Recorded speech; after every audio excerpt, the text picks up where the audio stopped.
제가 성경을 읽다 보면 자주 엉망진창이구나 싶은 이야기들이 등장할 때가 있습니다. 오늘 우리가 함께 살펴보려는 이 창세기 27장이 그렇습니다.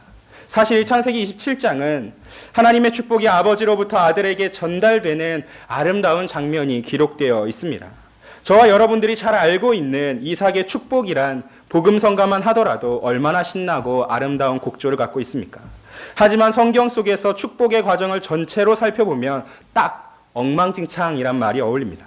어느 것 하나 제대로 된 것 없이 헝클어져서 어수선한 상태를 보여주고 있습니다. 도대체 모세는 왜 이런 엉망진창인 이야기를 성경에 집어넣었을까요? 아니, 하나님께서 왜 이 창세기 27장을 기록하신 이유가 도대체 무엇일까요? 아브라함으로부터 시작하여 지금까지 모든 이야기는 하나님의 복과 연결되어 진행되었습니다. 사실 이 창세기 27장도 그 흐름과 크게 다르지 않습니다.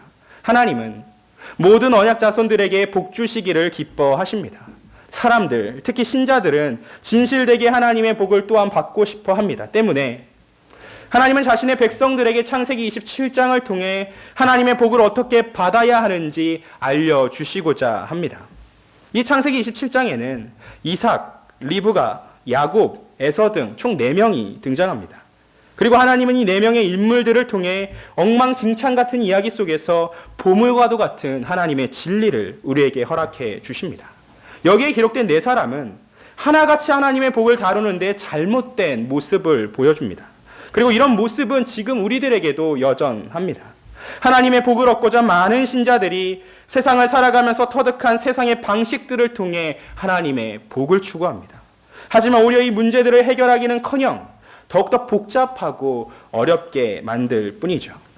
그러나 사람들의 수많은 잘못과 실수에도 불구하고 하나님의 주권적인 작정은 반드시 이루어집니다. 그리고 이 사실이 오늘 하나님께서 우리에게 주시고자 하시는 핵심 진리인 것입니다. 4명의 인물 중에 우리는 먼저 이삭을 보고자 합니다. 1절을 보게 되면 이삭이 나이가 많이 들었습니다. 그의 노쇠함은 눈이 어두워 잘 보이지 못하더니 란 이 표현에서 잘 드러납니다. 그의 육신이 죽음을 앞두고 있는 것이죠.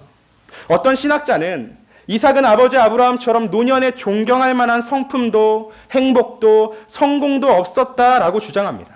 그는 육체적으로 아주 눈에 띄게 힘을 잃어가고 있었습니다. 그런 상황에서 이삭이 할 수 있는 마지막 일은 하나님의 복을 약속하신 야곱에게 넘겨주는 것입니다. 그런데 이삭은 야곱을 찾지 않았습니다.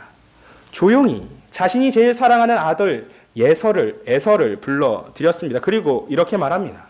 우리 2절과 3절과 4절 말씀 한번 같이 읽어보겠습니다. 시작. 이삭이 이르되 내가 이제 늙어 어느 날 죽을는지 알지 못하니 그런즉 내 기구 곧 화살통과 활을 가지고 들에 가서 나를 위하여 사냥하여 내가 즐기는 별미를 만들어 내게로 가져와서 먹게 하여 내가 죽기 전에 마음껏 내게 축복하게 하라. 아버지가 자녀에게 축복하는 일은 매우 당연합니다. 특히 사랑하는 자녀에게라면 더욱더 그렇습니다. 그러나 이삭이 행하는 일은 굉장히 잘못되었습니다. 그가 스스로 에서를 몰래 부른 것부터가 잘못인 것이죠. 이삭이 도대체 왜 그렇게 행동했을까요? 하나님께서 이미 야곱과 에서의 장래에 대한 말씀을 주셨기 때문이죠. 창세기 25장 23절 말씀은 이렇게 기록됩니다. 여호와께서 그에게 이르시되 두 국민이 내 태중에 있구나. 두 민족이 내 복중에서부터 나누이리라. 이 족속이 저 족속보다 강하겠고 큰 자가 어린 자를 섬기리라 하셨더라. 물론 이 말씀은 이삭이 아니라 리브가에게 먼저 전해졌습니다. 그렇지만 리브가가 가족의 책임자이자 족장인 이삭에게 말하지 않을 이유가 전혀 없습니다. 그러므로 이삭은 에서에게 축복하겠다는 말을 당당하게 하지 못하는 것이죠. 그 말을 하는 즉시 리브가부터 반대할 것이고 집안의 큰 기쁨이어야 할 일로 말미암아 오히려 불화가 생길 가능성이 뻔했기 때문입니다. 그렇지만 사실은 이 이삭이 갖고 있는 진짜 문제는 바로 이 하나님의 말씀을, 하나님의 뜻을 완전히 무시했다는 것입니다. 이삭이 하나님의 말씀을 잃어버려서 이렇게 행동하는 것일까요? 전혀 그렇지 않습니다. 이것은 이삭의 고의적인 잊어버림입니다. 이삭은 하나님의 말씀을 알고 있음에도 불구하고 자신이 사랑하는 자신의 자녀 에서를 놓지 못한 것이죠. 이삭은 에서에게 이렇게 요구합니다. 나를 위하여 나를 위하여 들에 나가 사냥하여 별미를 만들어 오라. 내가 먹고 마음껏 내게 축복하리라. 이삭의 눈 어두워졌다는 표현이 단순히 육체의 문제만이 아님을 드러나고 있는 것이죠. 그의 영혼마저 아주 심각하게 가리워져 있고 어두워져 있었습니다. 하나님의 말씀이 야곱에게 있음을 알면서도 이삭은 전혀 상관하지 않습니다. 지금 이삭은 마치 하나님께 반항할 수 있다고 생각하는 사람들의 모습을 정확하게 보여주고 있습니다. 그리고 여기에 리브가가 두 번째로 등장합니다. 리브가는 이삭이 에서에게 하는 말을 엿들었습니다. 남편의 계획을 알게 된 리브가는 바쁘게 움직이기 시작합니다. 우선 야곱에게 가서 말합니다. 내가 내 아버지가 즐기는 별미를 만들어 줄 테니까 내가 에서를 대신하여 아버지에게 축복을 받아라. 이런 그녀의 행동을 너그럽게 이해한다면 리브가는 이삭이 하나님 앞에서 실수하지 않도록 막아내어 하나님의 복이 약속대로 야곱에게 흘러가게 한 것이라 말할 수도 있습니다. 그렇지만 그녀의 행동은 자기가 또 사랑하는 아들 야곱에게 하나님의 복이 가도록 남편의 계획을 다 알면서도 이삭의 약점을 이용하여 속인 것이죠. 리브가의 마음은 전혀 달랐을지라도 하나님 말씀에 순종한다 생각했을지라도 그녀의 행동은 결코 옳지 않았습니다. 어쩌면 리브가는 직접 들었던 이 하나님의 말씀을 생생하게 기억하고 있었을 것입니다. 때문에 하나님의 말씀에 불순종하려는 이삭이 잘못되었음을 알아차렸다면 그것은 매우 옳았습니다. 하지만 리브가는 하나님께서 자신의 시간과 방법으로 야곱에게 복을 주실 것을 믿었어야만 합니다. 말하자면 리브가는 하나님의 일하심을 기다려야 했던 것입니다. 말씀의 성취라는 것이 하나님의 일인 것이지 리브가의 일이 결코 아니었기 때문이죠. 그래서 칼빈은 리브가를 서두르는 열정이라고 평가했습니다. 리브가는 자신의 방법대로 행동했지만 결코 그는 선한 결과를 얻지 못했습니다. 물론 원하는 대로 야곱이 하나님의 복을 받긴 했습니다. 다만 그 대가로 리브가는 그 이후로 야곱을 죽을 때까지 보지 못합니다. 하나님은 신뢰하지 못하고 하나님의 뜻 대신 내 뜻을 관철하고 하나님의 뜻을 내 방법대로 행했다면 그 결과가 어찌 되었든지 간에 결국 그 길은 험난할 뿐입니다. 모세 또한 이 이야기를 적어가면서 아마 깊은 아픔을 느꼈을지도 모르겠습니다. 그가 지난날에 자신의 동족을 구하고자 애굽 사람을 죽였을 때 그에게 나타난 결과는 결코 아름답지 않았습니다. 모세는 애굽에서 목숨을 걸고 도망쳐야 했습니다. 후에 하나님께서 모세를 통하여 히브리 사람들을 애굽에서 구원하셨지만 모세는 장장 40년 동안 광야에서 하나님을 믿고 기다리는 시간을 배워야만 했습니다. 무려 40년이란 시간을 보냈습니다. 이것이 단지 모세와 리브가만의 이야기이겠습니까? 성경 곳곳에 기록되어 있는 사실입니다. 더군다나 지금 이 순간을 살아가고 있는 저와 여러분들의 이야기이기도 합니다. 신자는 처음부터 하나님을 믿고 기다리는 편이 훨씬 좋다라는 사실을 반드시 배워야만 하는 것입니다. 창세기 27장에 등장하고 있는 이 4명의 일문 중에 가장 비겁한 인물은 아마도 야곱이 아닐까 생각합니다. 당시 야곱의 나이는 대략 40이 넘었을 것입니다. 그리고 야곱은 이 리브가의 계획을 듣고서 굉장히 신기한 반응을 보여주고 있습니다. 우리 11절, 12절 말씀 한번 같이 읽어보겠습니다. 11절, 12절입니다. 시작. 야곱이 그 어머니 리브가에게 이르되 내 형 에서는 털이 많은 사람이요 나는 매끈매끈한 사람인즉 아버지께서 나를 만지실진데 내가 아버지의 눈에 속이는 자로 보일지라 복은 고사하고 저주를 받을까 하나이다.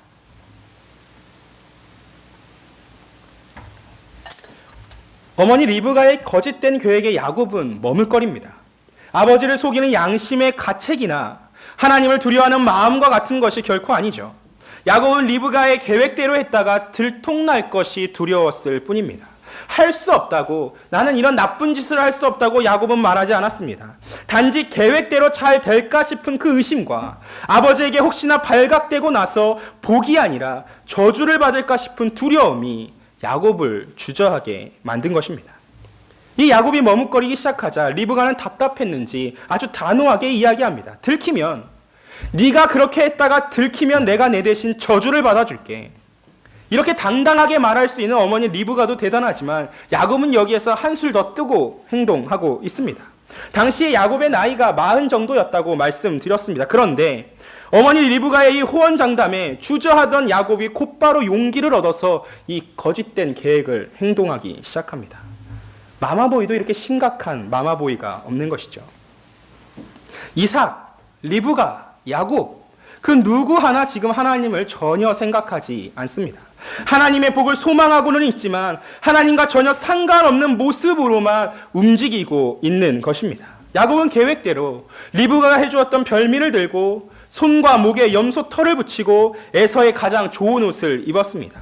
주저함을 한번 넘어서기 시작하니까 그에게 이제는 담대함이 찾아왔습니다.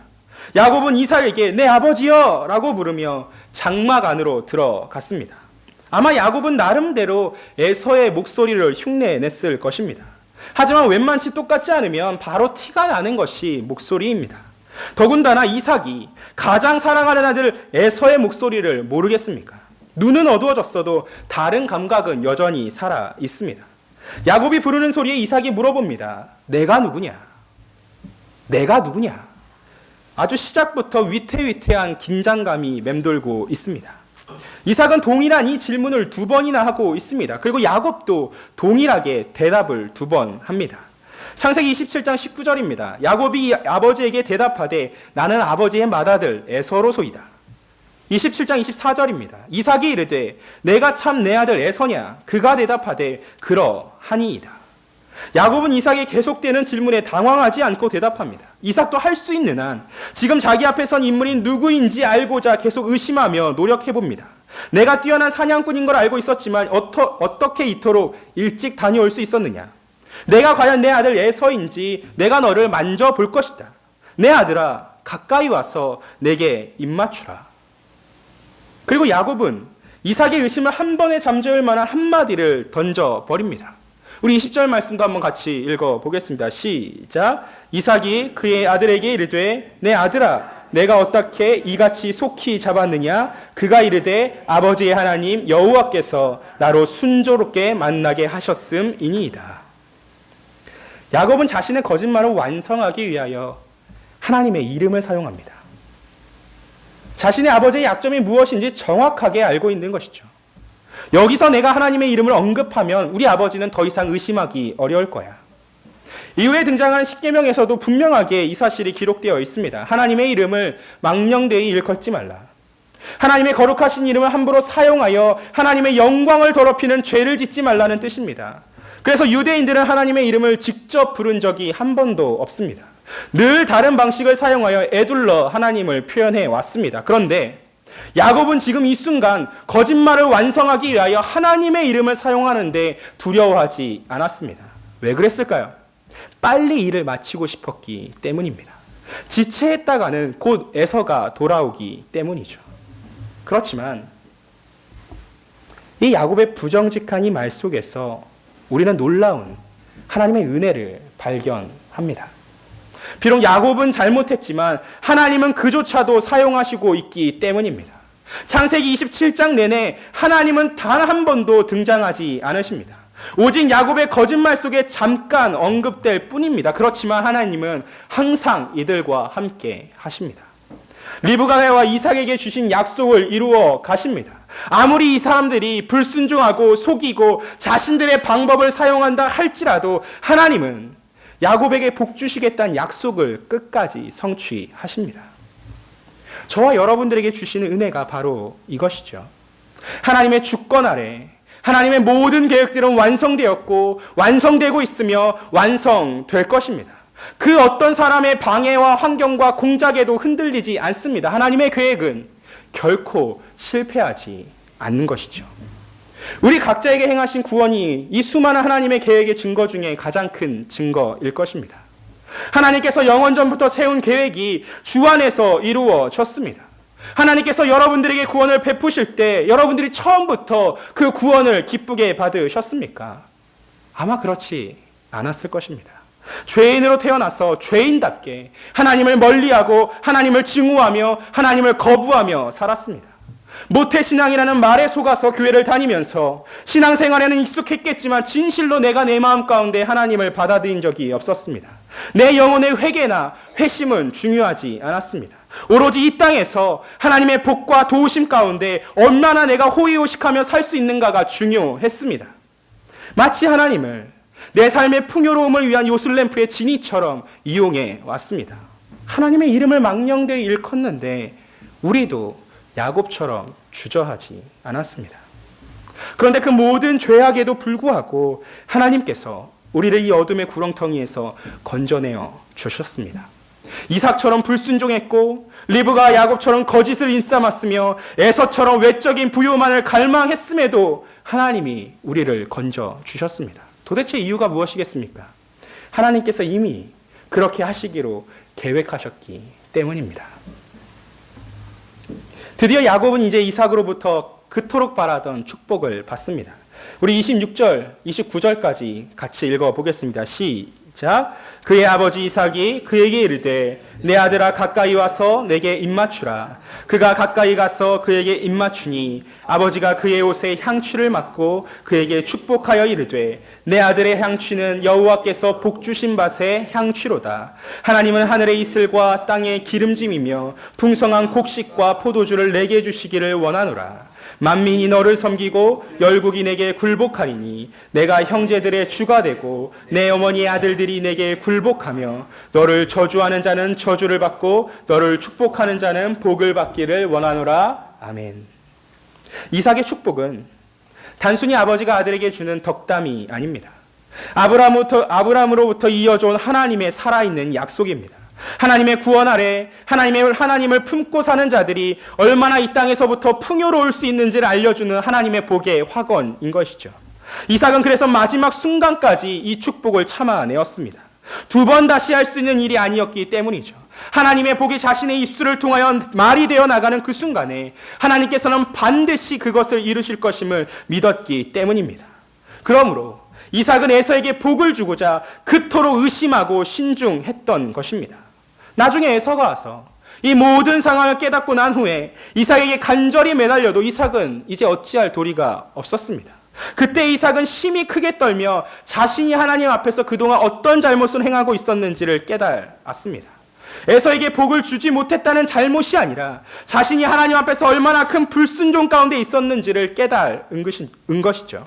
자신의 계획 속에 하나님을 넣지 않았습니다. 그래서 결국 이삭의 계획은 실패했고 그의 교만한 뜻 위에 하나님의 영광스러운 뜻이 있었음을 이삭은 깨닫게 된 것이죠. 만약 이삭이 자신을 축복하는 그 마지막 순간에 야곱이라도 먼저 정직했더라면 어떠했을까요? 그 순간에 아버지, 저는 사실 야곱입니다. 제가 아버지께 죽을 죄를 지었습니다 라고 했다면 아마 창세기 27장은 엉망진창의 모습은 아니었을 것입니다.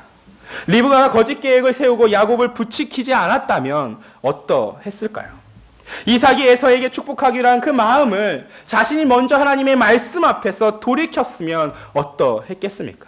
성경에 등장하는 가장 명확한 진실로 아름다운 순종과 축복의 기록이 되었을 것입니다. 그러므로 27장을 하나님의 복을 얻기 위하여 수단과 방법을 가리지 않아도 된다고, 하나님께서 이루실 것이니까 우리가 어떤 수단을 쓰든 어떤 방법을 쓰든 상관없다라고 생각하면 결코 안 되는 것입니다. 하나님의 복은 선한 과정과 방법과 절차를 따라 주어지는 것입니다.